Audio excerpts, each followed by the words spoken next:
Selanjutnya acara yang kedua yaitu sambutan tunggal dari Kepala SMP Negeri 1 Luragung kepada yang terhormat Bapak Haji Aan Sutisna MPD, dipersilakan.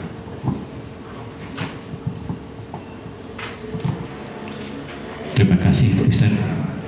Bismillahirrahmanirrahim. Assalamualaikum warahmatullahi wabarakatuh. Hamdan wa syukran lillah, amma ba'du. Rabbi shrah li sadri wa yassir li amri wahlul 'uqdatam min lisan yafqahu qawli fatahu ali. Bapak Dr. Toto Suproto MPD yang saya hormati dan saya banggakan, bangga lagi luar biasa Bapak dan Ibu. Kebetulan ini waktu SMP-nya keajarku saya. Tahun berapa ya Pak? Tahun berapa? Tahun 94-an lah. Dan beliau kebetulan saya waktu itu jadi pembina OSIS, beliau jadi pengurus OSIS. Pura nyiksa budak. Jadi estafet kata saya, toh kerjakan, laksanakan. Jadi Bapak dan Ibu masih teringat, jadi terngiang lagi dari cerita begitu siswa yang telat datang ke sekolah, saya berdiri di pintu dalam, anak-anak jalan bebek ini yang mengawasinya. Dan ternyata sekian lama tidak ketemu, kemarin gayung bersambut diawalinya dengan apa ya?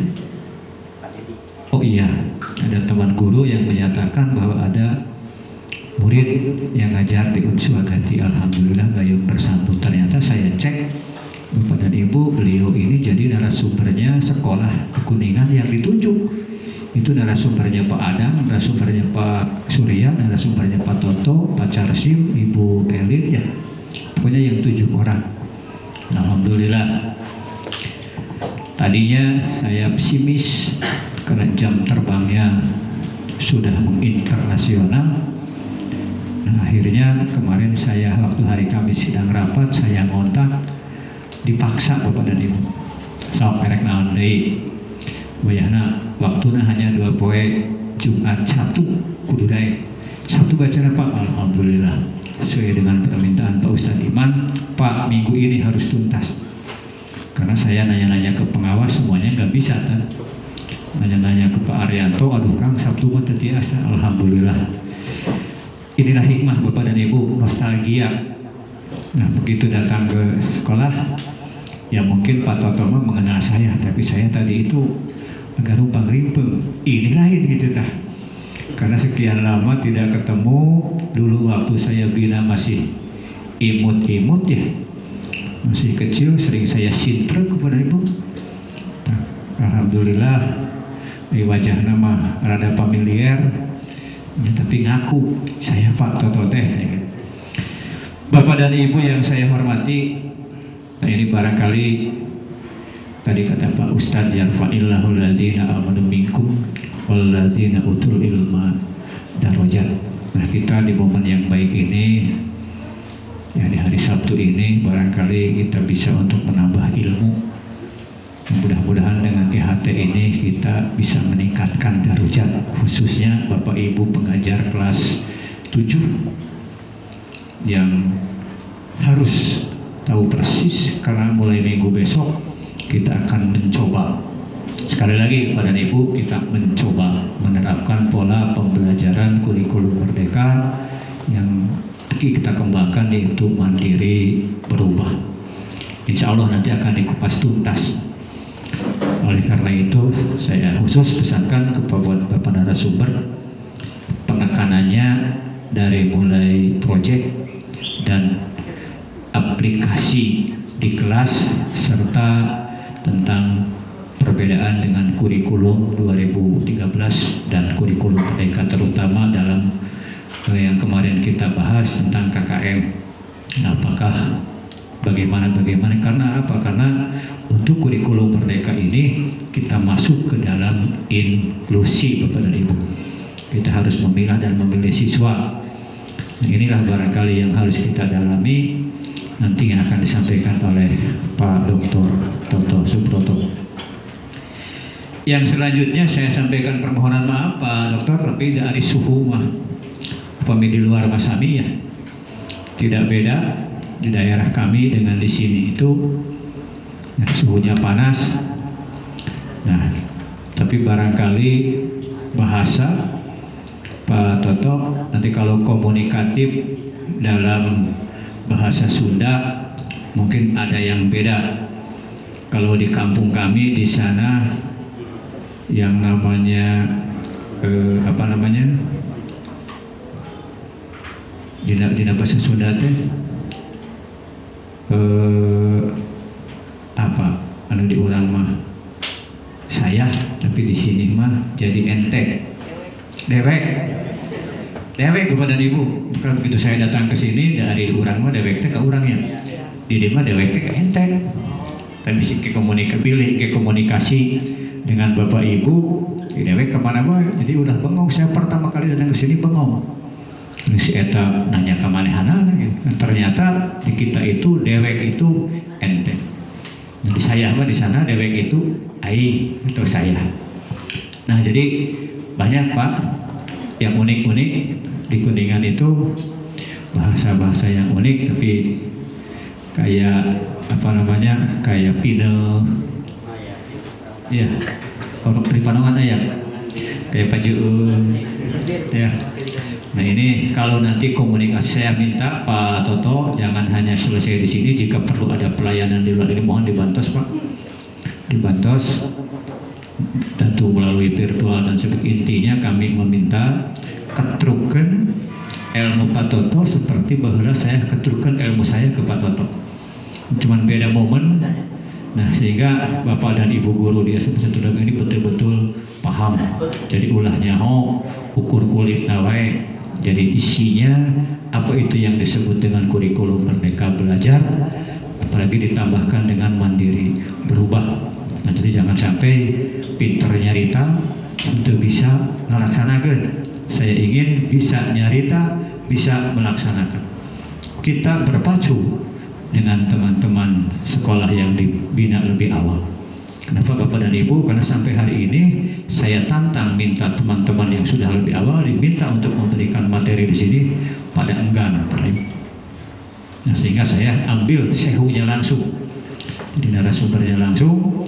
Yang mudah-mudahan Bapak dan Ibu bisa menyelam, bisa menyerap semua apa yang disampaikan dan bisa melaksanakan. Insya Allah mulai Senin yang akan datang kita kelas 7 bisa melaksanakan kurikulum Merdeka Belajar ini. Nah akhirnya saya berharap banyak pada Bapak dan Ibu, jangan dilihat muda tidaknya Pak, ini masih belia banget, masih muda. Nah ini yang kita serap adalah ilmunya.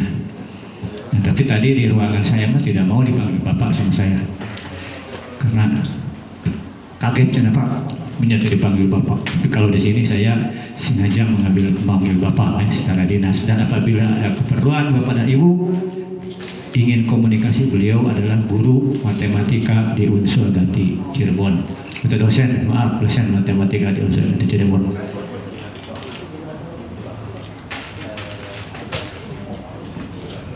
Karena saya pernah mengajar matematik di sekolah Pak Toto ini. Nah, jadi matematik gadungan Pak Amir. Jadi saya bukan jurusan matematik, kepaksa guru matematik, jadi guru matematik. Tapi alhamdulillah bisa menang juara Eptanas Jawa Barat. Bapak dan Ibu barangkali dari pengantar dari permintaan pembawa acara Pak tonglah meeting cukup 5 menit. Itu saja barangkali yang bisa saya sampaikan. Intinya Pak Toto ulah sungkan, ulah asa-asa, mangga ketrukeun ilmu tentang kurikulum Merdeka Belajar. Ya, mudah-mudahan teman-teman bisa menyerap dan bisa lebih cepat paham untuk melaksanakan pembelajaran di kelas. Itu saja, terima kasih. Wassalamualaikum warahmatullahi wabarakatuh. Terima kasih kepada yang terhormat Bapak Kepala Sekolah Pak Haji Aan Sutisna MPD yang telah memberikan sambutannya sekaligus mengenang nostalgianya dengan sang narasumber. Mudah-mudahan ini semakin menambah harmonisasi antara narasumber dengan lembaga SMP Negeri 1 Luragung. Selanjutnya, Bapak Ibu sekalian, kita memasuki acara yang ketiga, yaitu masuk kepada materi IHT, in-house training. Namun sebelumnya, mungkin di sini saya akan membacakan dulu kurikulum PT dari narasumber. Nama Dr. Toto Subroto, SSI MPD. Tempat tanggal lahir Majalengka 20 Februari 1979. Alamat Desa Beber, Kecamatan Majalengka. Pengalaman organisasi Kabid Organisasi OSIS SMPN 1 Salawana. Pendidikan Sekolah Dasar Beber 4, SMPN 1 Salawana, SMAN 1 Jatiwangi, S1 Matematika Universitas Pendidikan Indonesia, S2 Pendidikan Matematika Universitas Pendidikan Indonesia, S3 Pendidikan Matematika Universitas Pendidikan Indonesia. Instansi kerja dosen S2 Pendidikan Matematika Universitas Unswagati. Pengalaman di organisasi yang lainnya juga di sekolah, yaitu sebagai instruktur nasional sekolah penggerak dan fasilitator sekolah penggerak.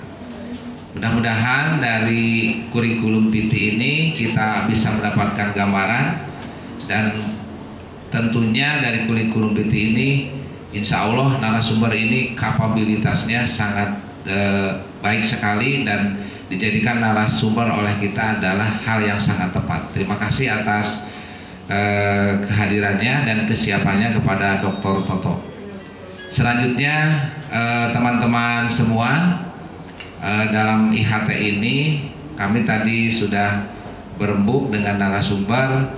Mungkin ada 3 hal kita batasi. Mungkin yang pertama, apa itu kurikulum merdeka. Yang kedua, substansi dari kurikulum merdeka itu apa, perubahan dan lain sebagainya. Terus yang ketiga, mungkin aplikasi penerapan kurikulum merdeka terutama di kelas gitu. Itu nanti kita akan berkembang dalam pola diskusi, dan waktu karena kita tadi rencananya jam 9, baru mulai jam 9.30. Mungkin kalau kita tetap 2 jam atau 120 menit, yaitu mudah-mudahan sampai jam 11.30 selesai. Jangan khawatir ya, seksi pertelihan sudah siap ya.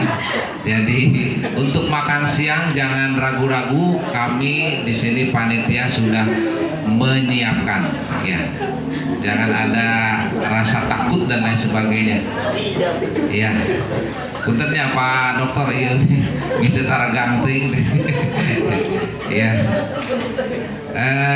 Itu saja gambarannya. Nanti untuk sesi tanya jawab, moderatornya langsung dari Wakasek Kurikulum yang terhormat Bapak Wahidin MPD. Maka tiasa kapayun Pak Wahidin. Demikian acara yang saya sampaikan, saya hantarkan sampai di sini. Nanti Pak Wahidin yang akan membantu di acara IHT ini. Demikian saya akhiri. Wassalamualaikum warahmatullahi wabarakatuh. Selanjutnya mic saya serahkan kepada yang terhormat Bapak Wahidin.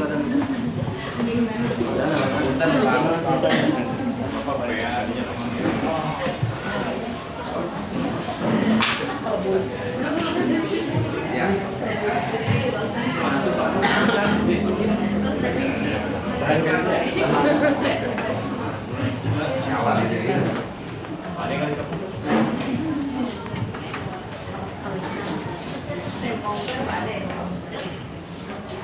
Assalamualaikum warahmatullahi wabarakatuh. Terima kasih kepada Pak Iman yang telah, harusnya tetap Pak Iman saja ya, tidak usah saya ke depan. Selamat datang Pak. Maaf saya datang yang terlambat Pak. Baik Bapak dan Ibu yang saya hormati, kita sekarang memasuki kegiatan inti in-house training. Sebenarnya ada sedikit Pak yang kurang relevan Pak. Kita bukan sekolah penggerak Pak. Jadi kita implementasi kurikulumnya mandiri Pak. Kita ngambil yang kedua, mandiri berubah ya, Pak. Jadi saya dengan reng-rengan itu rada nekat Pak. Kita mengambil opsi yang kedua, mandiri berubah dengan harapan tidak usah lagi apa ya. Kalau yang pertama itu kan kita pasti harus juga ya Pak mandiri berubah itu ya. Jadi supaya tidak dua kali langsung ke mandiri berubah, karena saya yakin saya melihat potensi di SMP 1 Luragung ini sangat oke Pak. Jadi kata orang pandai mah tinggal dipecut itu kata bijak nama itu, artinya sudah mumpuni, sudah memadai, hanya tinggal mengarahkan, memberikan sedikit lecutan, insya Allah akan berjalan dengan baik. Kira-kira itu gambaran dari sumber daya yang ada di SMP 1 Luragung Pak. Jadi jangan sungkan-sungkan nanti Bapak kalau akan memberikan sesuatu yang lebih juga, insya Allah mudah-mudahan bisa dicerna, bisa nanti diterapkan di kelas. Sebagai pengantar mungkin cukup sekian Pak. Untuk paparan yang lebih jelasnya saya serahkan kepada Bapak. Terima kasih. Assalamualaikum warahmatullahi wabarakatuh.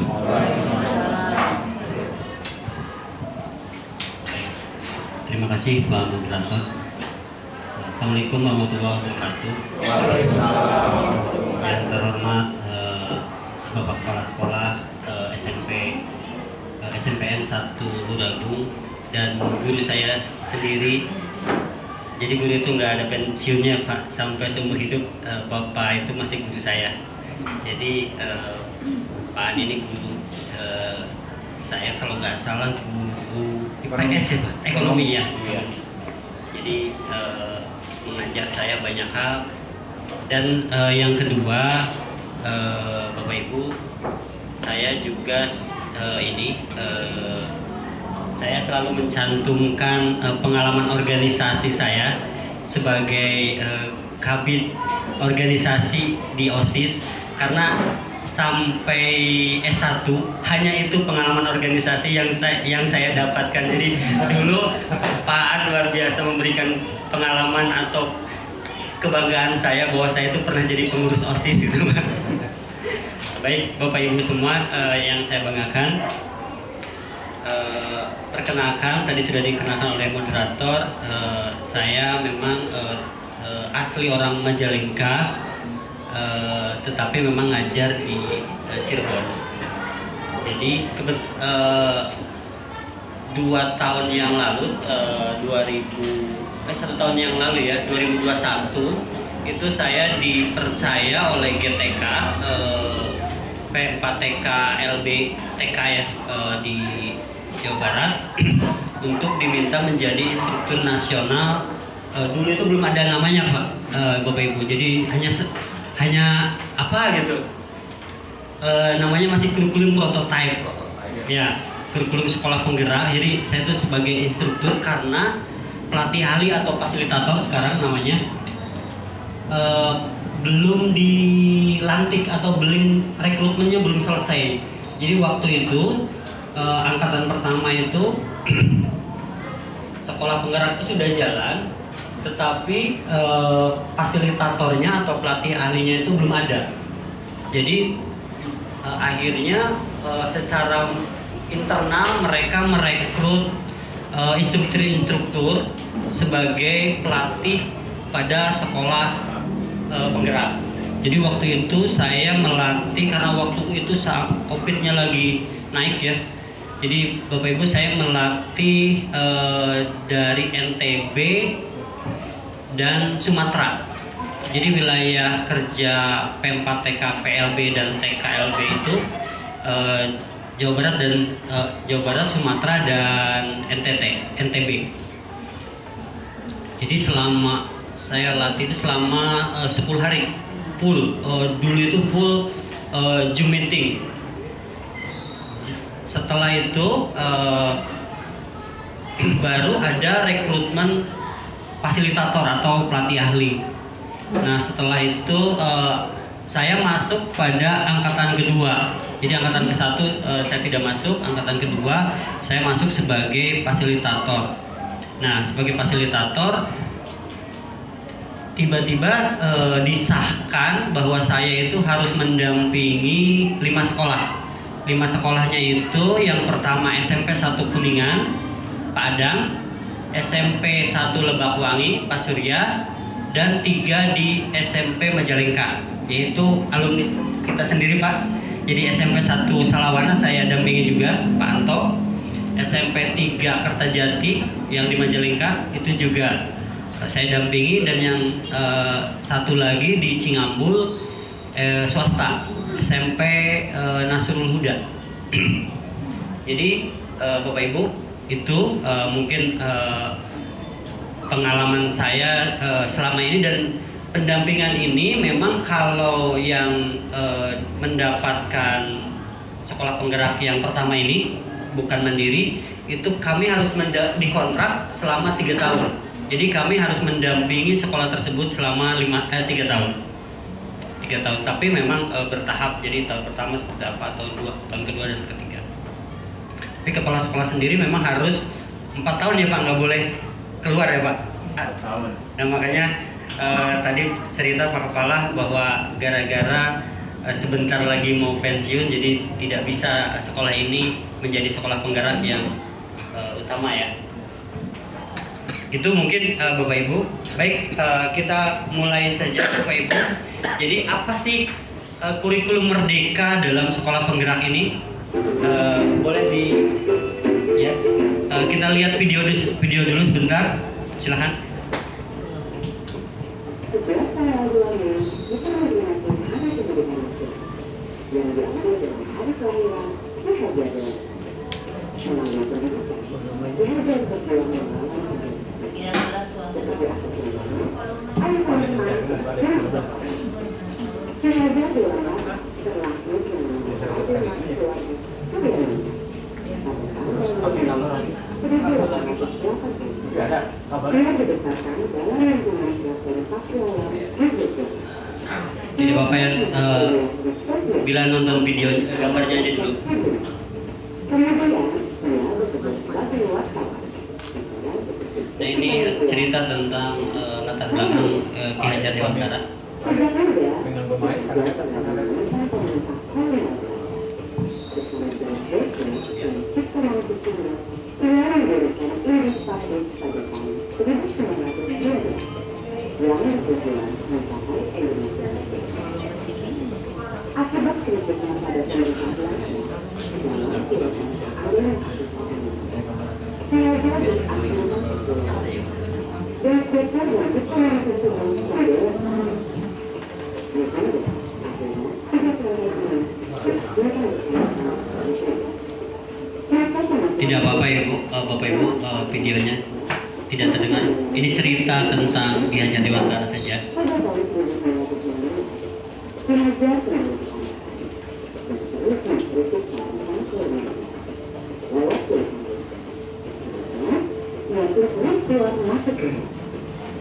Tanggal 3 Juli 1922, Ki Hajar Jadi Ki Hajar mendirikan sekolah. Mungkin Bapak Ibu juga sudah tahu, yaitu Taman Siswa. Anak-anak dari semua kalangan, baik yang maupun anak biasa, bisa bersekolah di Taman Siswa. Perguruan memiliki sebuah ini masuk sirkular, ini masuk mana masuk, tetapi handal. Artinya, bagi paling bercontoh, di tengah membangun semangat dan di belakang memberi dorongan. Prinsip ini berlaku untuk semua paman atau guru dan murid di Taman Siswa. Setelah Indonesia merdeka, Presiden Soekarno mengangkat Ki Hajar sebagai Menteri Pendidikan tetap. Sebelum pilihan ini pun hingga kini tetap dipakai dalam dunia pendidikan Indonesia.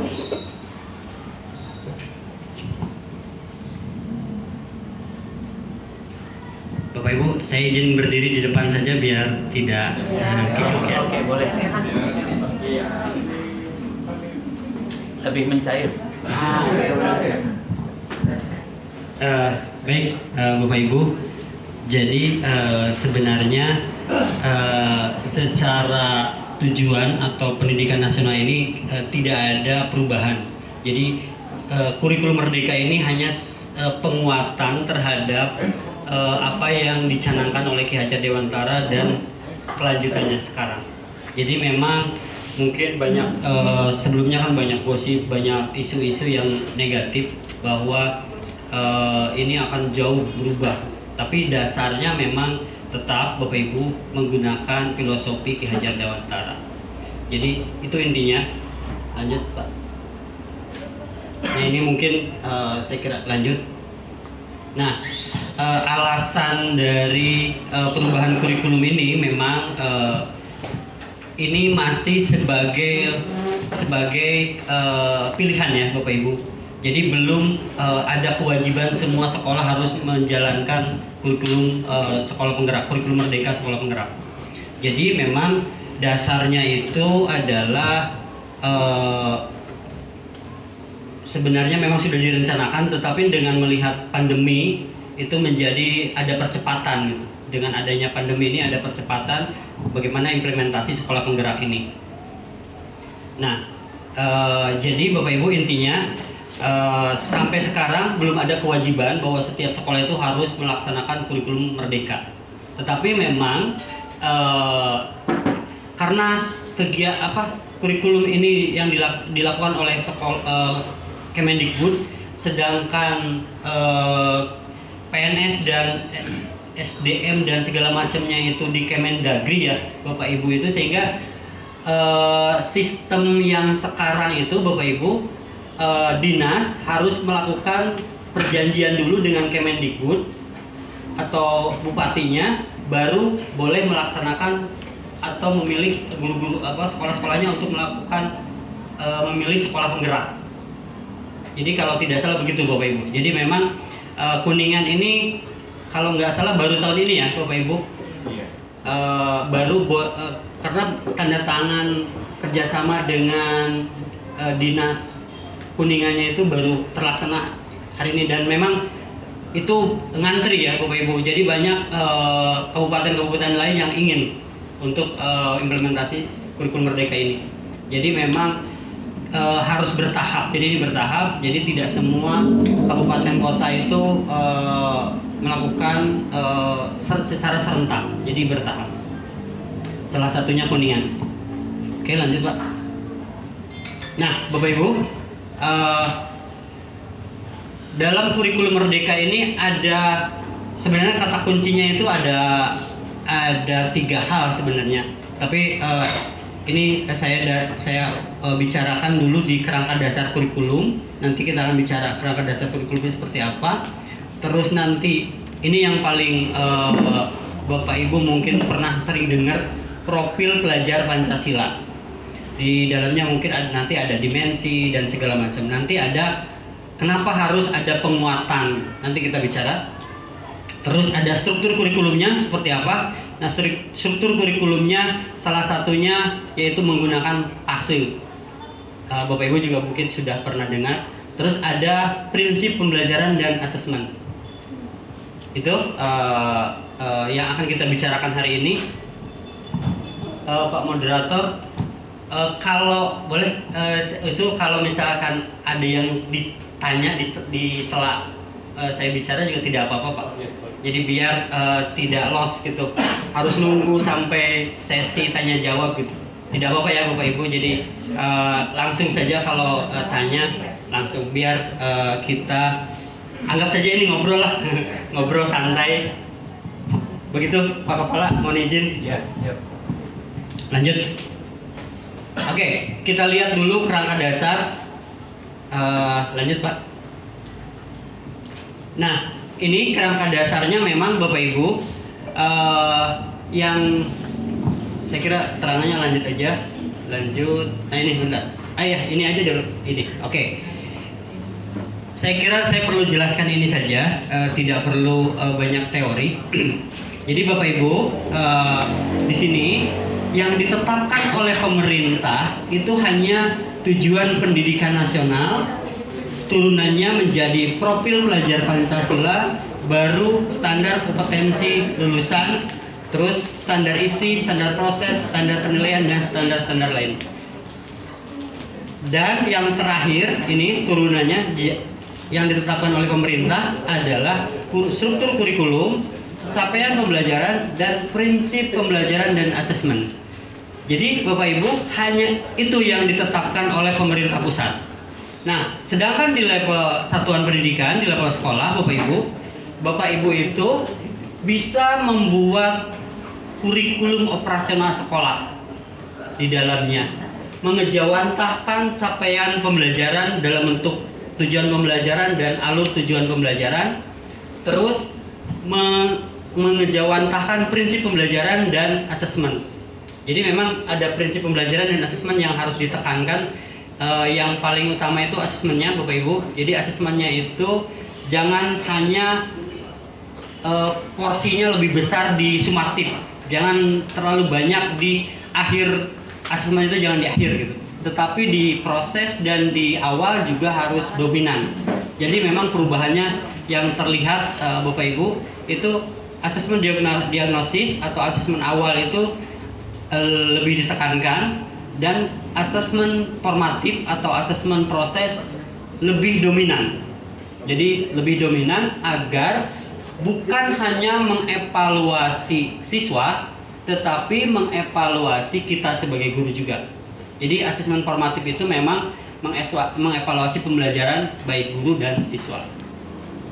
Itu Bapak Ibu. Jadi memang kalau sekolah penggerak, memang Bapak Ibu itu harus membuat kurikulum operasional sekolah, yaitu membuat visi misi, membentuk membuat ATP dan TP, dan melakukan pembelajaran dan asesmennya di sekolah. Jadi memang sekolah penggerak ini lebih pada kemandirian Bapak Ibu, kemandirian guru-guru untuk mengeksplorasi kompetensi Bapak Ibu. Jadi memang kami sebagai fasilitator itu sebenarnya bukan narasumber lagi, yaitu hanya mendampingi, karena Bapak Ibu sendiri yang punya potensi besar di sana, dan Bapak Ibu yang ahli di sana sebagai guru.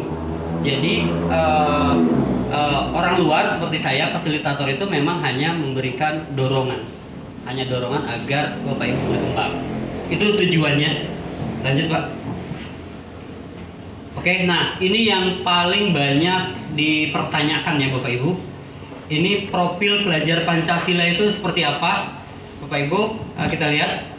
Profil pelajar Pancasila itu sebenarnya implementasi atau bukan implementasi ya bahasanya, tujuan besar dari pendidikan nasional kita.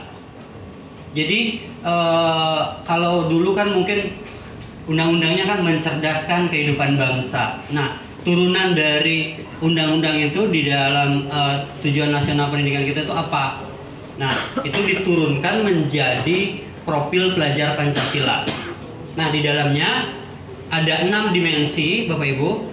Ada beriman, bertakwa pada Tuhan Yang Maha Esa dan berakhlak mulia, berkebinekaan global, bergotong royong, kreatif, bernalar kritis, dan mandiri. Nah, kenapa nanti implikasinya ya Bapak Ibu? Karena ini menjadi tujuan pendidikan nasional kita, sehingga ada dua semacam dua cara itu Bapak Ibu. Nanti Bapak Ibu pernah mendengar mungkin penguatan proyek profil pelajar Pancasila ya. Nah, itu adalah bagian dari untuk menguatkan profil pelajar Pancasila yang di lain yang di lainnya yaitu di Mapel sendiri memang sudah harus dicantumkan salah satu dimensi. Jadi kalau kita nanti di modul ajar kita belajar, jadi salah satu dimensinya itu kalau misalnya di matematika pembelajarannya misalkan kerja kelompok, berarti dimensi gotong royongnya ada, berarti dimensi profil pelajar Pancasila itu ada. Jadi memang itu suatu kewajiban harus mencantumkan salah satu dimensi dari profil pelajar Pancasila, sehingga di satu sisi di mapel harus terintegrasi pada mapel mata pelajaran, dan satu sisi harus ada penguatan. Makanya Bapak Ibu mungkin pernah mendengar ya, ada penguatan project, atau yang paling membedakan dari kurikulum lama dengan kurikulum sekarang itu adalah ada projectnya gitu ya. Kalau Bapak Ibu pernah dengar, jadi ada aktivitas project yang mengoptimalkan penguatan profil belajar Pancasila. Oke, lanjut Pak. Ini saya kira lewat saja biar cepat Bapak Ibu. Nanti Bapak Ibu bisa filenya sudah ada di Pak Ade. Jadi Bapak Ibu bisa ambil, nanti minta. Oke, kita lanjut aja ini. Oke, lanjut Pak. Struktur kurikulum. Nah ini Bapak Ibu. Kalau ada yang tanya langsung aja ya Pak, Bapak Ibu. Kalau ada yang tanya, biar kita diskusinya agak panjang. Struktur kurikulum Bapak Ibu, jadi memang ada 3 kata kunci. Pertama, berbasis kompetensi. Nah, ada hal yang dievaluasi lagi dari kurikulum sebelumnya yang tadinya dipecah-pecah ya Pak. Pengetahuan, keterampilan, dan sikap itu dipecah lagi. Nah, sekarang pada sekolah penggerak itu harus disatukan kembali. Jadi tidak ada lagi kompetensi, pengetahuan, keterampilan, dan sikap. Jadi bersatu. Nilainya satu. Ya. Jadi nilainya satu. ya, betul, tidak ada kompetensi pengetahuan, keterampilan, sikap itu dipecah lagi. Betul Bu, tidak ada, hanya satu. Terus ya kembali lagi ke zaman dulu ya Bu. Ya, betul. Zaman purbakala. Zaman purbakala. Terus ada pembelajaran yang lebih fleksibel. Nah ini yang ditetapkan oleh pemerintah kan hanya capaian pembelajaran Bapak Ibu. Nah, Bapak Ibu di level guru atau di mata pelajaran, Bapak Ibu itu harus menurunkan capaian pembelajaran itu menjadi tujuan pembelajaran. Atau kalau dulu itu kompetensi inti ya Pak, kompetensi dasar, indikator ya, menjadi indikator. Tapi indikator dulu masih ditetapkan oleh pemerintah ya Pak. Oh, sama kita ya? Itu berarti hampir sama. Jadi sekarang itu hanya CP saja, capaian pembelajaran. TP dan ATP kita yang buat. Kita yang buat alurnya. Itu Bapak Ibu. Oke, kata kuncinya itu mungkin Bapak Ibu. Lanjut. Nah, ini Pak, ya silakan Pak. boleh karena boleh motong ya? Ya, boleh silakan. Jadi supaya kita paham dengan yang dulu, bagaimana kalau misalkan istilah-istilah sekarang sambungan dengan istilah yang lama? Oh iya, boleh. Kan sekarang hanya ganti casing sebenarnya kalau saya lihat. Bisa, ya. Jadi kan hanya capaian, kompetensi. Betul. Tapi supaya teman-teman kayaknya gitu seperti itu. Nah, terus Pak. Abi nuhunkeun bantosan Pak. Terus terang saya tidak menguasai kurikulum lama Pak. Apa itu kompetensi inti, kompetensi dasar. Nah, terus terang strukturnya masih belum paham. Jadi kalau Bapak Ibu ngeh gitu, oh ini tuh sebenarnya CP itu di mana? Nah, mungkin Bapak Ibu bisa menyampaikan ya Pak. Karena terus terang saya masih tidak mendalam Pak tentang kurikulum yang lamanya. Ya, terima kasih Pak. Jadi kalau tanya boleh Pak. Nah, ini yang terakhir karakter Pancasila. Jadi memang ini yang barunya Pak. Yang barunya yaitu ada penguatan karakter Pancasila. Jadi yang tadi yaitu profil pelajar Pancasila. Oke, lanjut Bapak Ibu. Nah, ini juga Bapak Ibu ada istilah baru yang kadang-kadang ini jelimet lah, pabaliut lah bahasa kita. Ada istilah baru yaitu ada fase Pak. Jadi di SD itu ada 3 fase, fase A, fase B, dan fase C. Itu sampai kelas 6 itu ada 3 fase. Dan di SMP hanya 1 fase. Fase D berarti. Fase D, betul. Di SMA itu 2 fase, yaitu fase E dan fase F. Sedangkan di SMK itu hanya 1 fase, fase E saja. kalau mungkin Bapak Ibu mempelajari perkembangan kognitif, ini sebenarnya perkembangan kognitifnya teori Piaget. Ya, Piaget kalau ditulis. Jadi kalau kita lihat memang ini adalah menggunakan perkembangan kognitif Piaget. Nah, setiap fase ini Bapak Ibu, ini memang ada semacam perkembangan kognitif. Jadi memang lebih para ahli ini, saya juga tidak tahu dasarnya, para ahli ini memang melihatnya itu per fase, tapi implikasi fasenya itu memang lebih pada prinsip, berubahnya itu pada prinsip pembelajaran dan asesmennya. Itu Bapak Ibu. Nah, banyak pertanyaan di SMP kan hanya satu fase ya. Berarti kan tidak ada kenaikan kelas gitu dianggapnya. Banyak yang nanya kayak gitu. Tidak. Jadi fase ini kan hanya perkembangan kognitif. Dan walaupun di dalamnya itu hanya satu capaian pembelajaran, tapi kan kita tetap harus menurunkan menjadi tujuan pembelajaran dan alur tujuan pembelajaran. Sehingga tetap saja ada kelas 7, kelas 8, kelas 9. Dan itu yang kita tentukan. Oke?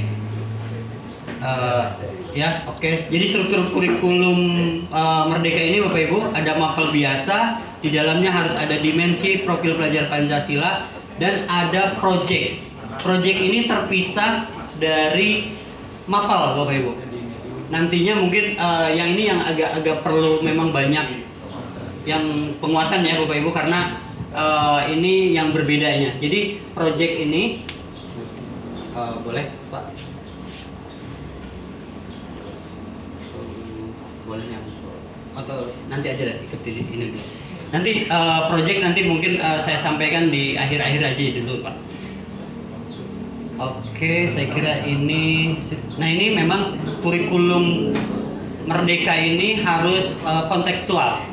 Artinya harus berdasarkan kondisi sekolah Bapak Ibu. Di antaranya memang harus sejalan dengan visi misi dari sekolah ini. Nah, memang visi misi juga memang disarankan harus kolaborasi dari berbagai stakeholder, Pak. Jadi ada orang tua, ada lingkungan, ada ya betul. Istilahnya komite ya, Bapak Ibu. Jadi dengan komite segala macam. Nah, ini agar sekolah ini menghasilkan peserta didik yang luar biasa sesuai dengan lingkungannya. Oke, lanjut. Ini modul ajar saya kira jahit.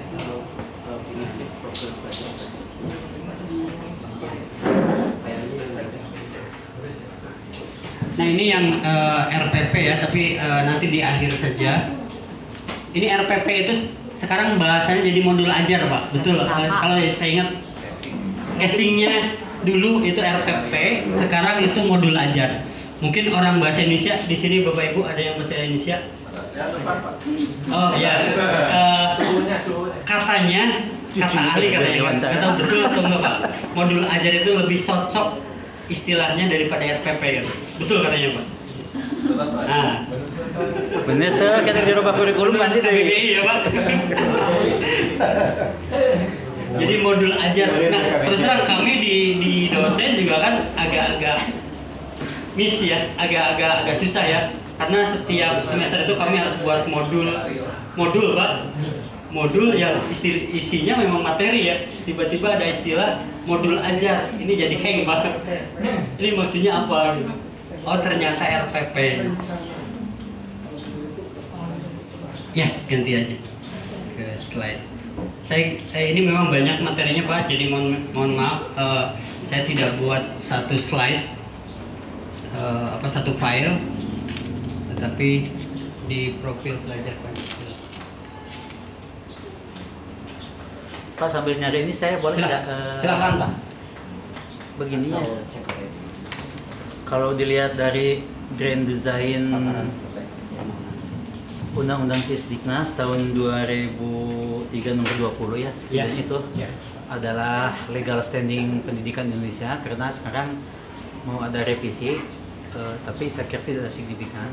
Yang saya ingin tanyakan dan nggak mesti langsung dijawab Pak, karena saya ingin pertanyaan saya nanti sambil ongoing. Ya, siapa? Jadi nggak mesti ini.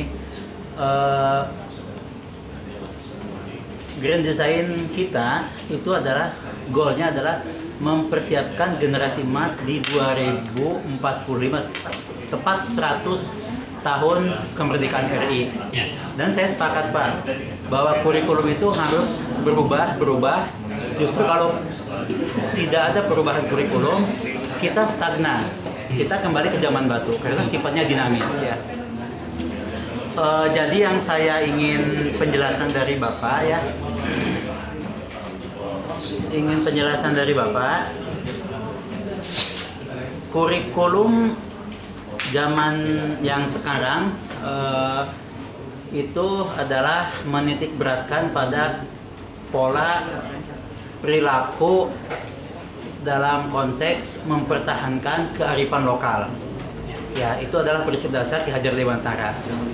Kita tahu di beberapa negara bahwa prinsip-prinsip itu diterapkan sejak 100 tahun yang lalu, bahkan 100 tahun yang ke depan. Sayangnya di kita itu ada miskomunikasi bahwa terkadang modelan saya Pak, saya itu susah ingat, mudah lupa. Itu kelebihan saya Pak. Susah ingat, apalagi tadi dengan istilah-istilah itu ya, whatever lah istilahnya nggak penting. Nah, yang saya ingin tanyakan ke Bapak sambil ongoing nanti, jadi gini, kearifan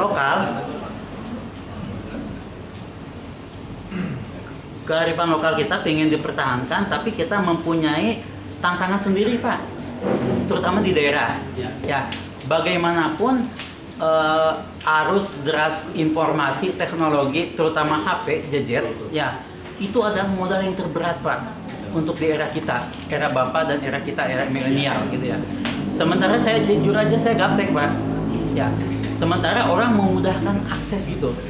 Mengapa zaman dulu Ki Hajar Dewantara lebih mudah? Karena tantangannya tidak kompleks, ya, tidak kompleks. Nah, untuk itu saya ingin menanyakan sama Bapak, bagaimana kompleksitas itu diramu ke dalam tadi modul pembelajaran dan aplikatif. Ya, karena jujur aja model moralitas kita nih, kalau di SMP kan perilaku beberapa sekolah tentang budaya lingkungan. Ya, yang missing link ketika saya diskusi dengan Profesor Dokter, saya lupa lagi namanya di UPI, kita membina dari SD, SMP, SMA, misalnya Green Campus kalau di kampus ya. Tapi di kampus ada yang link Pak. Nah, Bapak kira saya lihat di kampus itu karena mungkin mahasiswa kesibukan apa ya, tapi moralitasnya saya lihat lebih efektif di SD. Jadi ada kurang sinergitas itu Pak. Ya itu untuk itu. Mungkin itu aja, tapi nggak jawab sekarang. Sambil penjelasan ini nanti dimasukin apa yang saya katakan. Jadi nggak fokus harus dijawab sekarang Pak. Sambil dalam materi ongoing, dalam konteks mengedepankan kearifan lokal sesuai filosofi Ki Hajar Dewantara. Terima kasih. Assalamualaikum warahmatullahi wabarakatuh, Dokter. Baik, terima kasih Pak. Sambil Ya, berjalan saja. Oke. Bentar, coba dibuka lagi. Biar nanti saya penekanannya nanti mungkin capek itu di. Ya. Ada nggak? Kayak coba buka aja semua.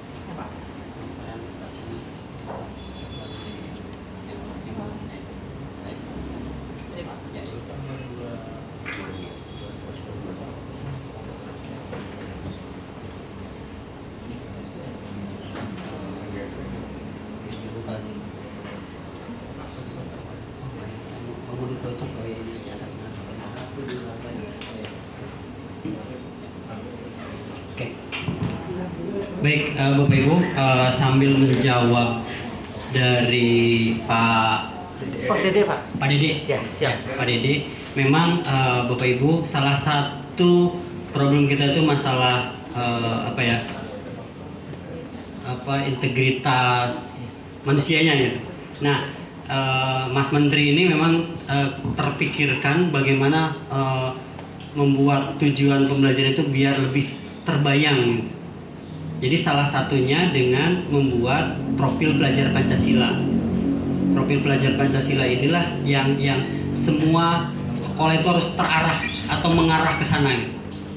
Jadi salah satunya di antaranya adalah sikap-sikap atau dimensi 6 dimensi tadi. Oke, lanjut Pak. Nah ini Bapak Ibu, profil pelajar Pancasila itu merupakan pelajar sepanjang hayat yang kompeten dan memiliki karakter yang sesuai dengan nilai-nilai Pancasila. Jadi memang itu tujuannya Bapak Ibu. Terus Pak, nah dilanjutkan dengan adanya penguatan di dimensi. Jadi dibagi menjadi 6 dimensi profil pelajar Pancasila itu Bapak Ibu. Yang pertama tadi sudah saya sebutkan, beriman, bertakwa kepada Tuhan Yang Maha Esa dan berakhlak mulia, mandiri, bergotong royong, berkebinekaan global, bernalar kritis, kreatif. Nah mungkin kalau masalah sikap, etika segala macam, mungkin di poin pertama ya Pak, Pak Dede. Jadi ini penekanannya. Terus yang lain diusahakan memang profil pelajar kita itu harus mandiri, bergotong royong, berkebinekaan global, bernalar kritis dan kreatif. Jadi memang Indonesia itu luar biasa, ambisinya besar sekali. Kalau Jepang saja kalau saya lihat itu hanya satu Pak, yaitu kreatif. Jepang itu negara sebesar itu, dia ambisinya semuanya harus ke arah ke kreatif. Makanya pembelajarannya open ended, lesson study, segala macam itu. Kalau kita luar biasa ya Pak, banyak banget sampai 6. Kalau Singapura, Bapak Ibu, kalau Singapura hanya bernalar kritis. Bapak Ibu kalau lihat kurikulum Singapura, itu hanya fokusnya ke bagaimana anak itu bisa berpikir kritis gitu. Terus dibangunnya tuh dari nol itu dibangun. Jepang juga gitu. Pemecahan problem solvingnya itu ya open ended gitu. Nah kalau Singapura kan problem solving ya, lebih problem solvingnya bagaimana menstimulus berpikir kritis. Tapi alhamdulillah kita itu banyak sekali. Saking banyaknya kadang-kadang kita nggak fokus. Kita mau kemana gitu. Nah itu Pak, pertanyaan kita jadi pertanyaan banyak. Kita tuh mau kemana? Apakah kita cukup hanya beriman dan bertakwa kepada Tuhan Yang Maha Esa? Setelah itu selesai ya? Atau gimana? Nah, Selalu ke bawah. Pak Iman selalu ke bawah ya. Lanjut Pak. Oke, ini saya kira ini nanti jadi tadi ada 6 elemen itu nanti diturunkan lagi dalam dimensi itu nanti ada penguatan project. Penguatan project itu nanti dari dimensi profil pelajar Pancasila. Lanjut Pak. Nah ini salah satu dari berkebinekaan global Bapak Ibu. Jadi di dalam kebinekaan global itu, dimensi kebinekaan global itu di dalamnya itu ada elemen mengenal dan menghargai budaya. Turunkan lagi. Jadi ini salah satu contoh penguatan project profil pelajar Pancasila. Lanjut Pak. Oke lanjut. Nah ini bedanya Bapak Ibu dengan project based learning atau pembelajaran project itu, kalau project based learning kan lebih di ekstrak pembelajaran berfokus pada satu mata pelajaran. Kalau ini lebih pada satu tema. Jadi project penguatan profil pelajar Pancasila ini dibuat beberapa tema. Salah satunya misalkan Suara Merdeka misalnya. Atau coba ada, coba di slide yang baru ada nggak? Bukan slide next. Nah ini tema-tema. Nah ini Bapak Ibu tema-tema dari project penguatan profil pelajar Pancasila. Ada kearifan lokal, ada rekayasa dan teknologi, ada kewirausahaan, ada Bhinneka Tunggal Ika, ada gaya hidup berkelanjutan, ada bangunlah jiwa dan raganya, suara merdeka, dan kebekerjaan. Kalau yang terakhir ini khusus untuk SMK.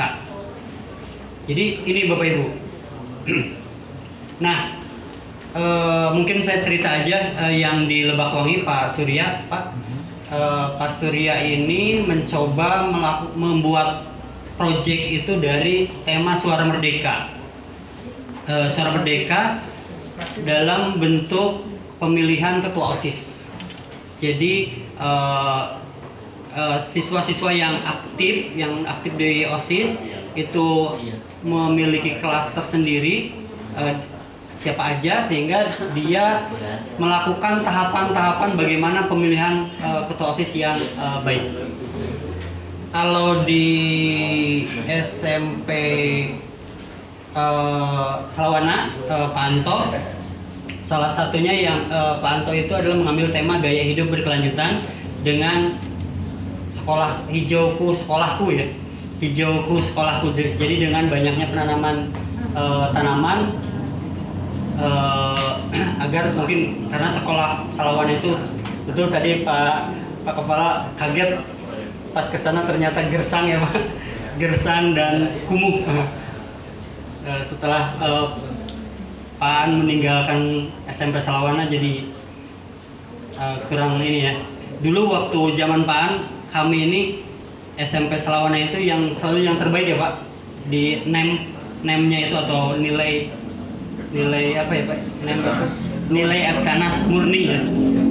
Itu paling besar di Majalengka biasanya. Oke, jadi ini Bapak Ibu salah satu tema. Jadi ya silakan Pak. Karena buat motong ya, tadi ada ini Pak, di profil pelajar Pancasila ya, kan tadi ada 6 ya, ada 6. Kemudian tadi ada pesimisan juga dari Bapak bahwa ini di kita itu terlalu banyak gitu ya dibandingkan dengan Jepang, Singapura segala macam ya. Dari pesimisan itu, bolehkah suatu sekolah ya kita itu mengkonsentrasikan apa gitu ya, jadi apa ya, tadi hubungannya dengan fokus satu ya. Jadi kita fokusnya tuh di satu realistis. Tidak semuanya harus ini, sehingga semuanya jadi blur juga, nggak tercapai semua. Misalkan kreativitas, misalkan di prakarya atau apa ya, ingin kreativitas karena ini jadi terlalu ini, jadi sedikit akhirnya tidak tercapai semuanya Pak. Kita bisa tidak misalkan untuk fokusnya di mana, berapa persen, kalau di presentasi itu berapa persen nih kita misalkan beriman misalnya ya, nanti kegiatan keagamaan misalkan tumbuh segala macam, duha tiap hari misalkan itu bisa tidak, tapi yang lainnya itu akan ini akan bisa Pak, karena profil pelajar Pancasila itu kan didekati oleh dua ya Pak, didekati oleh mata pelajaran yang mempunyai karakteristik masing-masing, dan didekati oleh penguatan proyek, yaitu yang didekati oleh proyek. Kalau misalkan ke sekolah ini misalkan mau fokus nih ke salah satu tema aja, bisa Pak, boleh. Walaupun memang dianjur minimal 3 proyek Pak, di satu sekolah satu tahun itu minimal 3 proyek. Proyeknya itu bisa ditekankan pada salah satu. Jadi kalau penguatan proyek bisa Pak, tetapi kalau bagian mapel itu kan tergantung karakteristik dari guru mapelnya dan pengetahuan dia tentang apakah dia mau didekati dengan dimensi kreatif atau kritis dan atau lain sebagainya. Kalau misalnya sekolah ini menekankan misalnya Pak Kepala nih, udah kita mah kritis aja, boleh, bisa aja Pak. Tapi memang bisa nggak begitu? Kadang-kadang memang mapel-mapel tertentu kan kadang-kadang tidak bisa ya Pak. Itu Pak. Dulu ada pengalaman gini ya, waktu booming-boomingnya apa yang namanya program kejujuran ya, kejujuran kita melihat kemana-mana yang namanya kantin kejujuran segala macam ya gitu ya. Akhir-akhirnya kan sekarang padam sendiri gitu Pak, gitu, karena mungkin tidak fokus gitu. Nah sekarang di kurikulum Merdeka ini ya, bisa tidak kita ke sekolah ini mengambil satu kebijakan mana yang mau apa seperti ini, dan kita konsentrasinya di mana gitu ya. Bisa Pak. Seperti itu. Bisa. Ada hasil nanti fokusnya di mana. Jadi tidak merasa wah ya saya yang paling benar ini, saya kreativitas segala macam, anak buat itu buat ini segala macam atau apa, tapi yang lainnya akan tersampaikan juga. Betul. Ya. Bisa Pak? Ya. Terima kasih Pak. Oke, terima kasih Pak. Silakan Pak. Ya. Assalamualaikum warahmatullahi wabarakatuh. Kebetulan saya juga operator dapodik itu Pak. Oh ya. Untuk di mata pelajaran project itu kan termasuk mata pelajaran wajib ya Pak. Ada 2 JPEG. Nah untuk yang memposisikan itu tersebut, apakah terpisah dari mapel? Apakah emang cukup yang memegang project itu gurunya? Ya, baik. Ini persoalan dapodik itu memang masih banyak masalah. Jadi betul karena proyek ini terpisah dari mapel, jadi nanti diserahkan pada penanggung proyek atau istilahnya fasilitator, Pak. Jadi penanggung proyek itu siapa? Misalkan 3 orang atau 4 orang itu yang dapat JP-nya. Sedangkan kalau masih ada masalah di dalam dapodik, masih ada kekurangan, itu dianjurkan menjadi koordinator proyek, Pak. Itu dapat 2 JP. Satu per masing-masing. Jadi dari berbagai tema itu hanya 1 JP Pak. Koordinator mendapat 2 JP, Pak. Ya. Ya. Koordinator dapat 2 JP maksimal 3 lomba. Jadi dapat 6 JP maksimal. Nah, kalau fasilitator memang atau guru project Ya. itu tergantung banyaknya JP yang ada. Boleh dibagi rata atau mungkin ada penekanan, boleh. Tergantung dari projectnya, ya. Jadi memang itu harus lepas dulu dari guru mapelnya, Pak. Jadi kalau SMP itu project itu harus 25% Pak dari JP per tahunnya. Kalau SD dan SMA beda lagi. Jadi kalau SMP itu harus 25% JP per tahun itu harus pindah ke project. Nah, project itu dikelola oleh sendiri, Pak. Bapak Ibu. Jadi dikelola oleh koordinator project dan guru-guru project. Nah, nanti pembagiannya itu, Pak. Untuk pelaksanaannya kan bisa per minggu, per semester, atau per tahun gitu. Betul, pelaksananya bisa bisa reguler, bisa per minggu gitu, atau bisa misalnya digeser di akhir atau di awal, atau misalkan satu momen gitu. Tetapi memang tetap dapodiknya itu dihitungnya per minggu ya Pak, hitungnya tetap per minggu.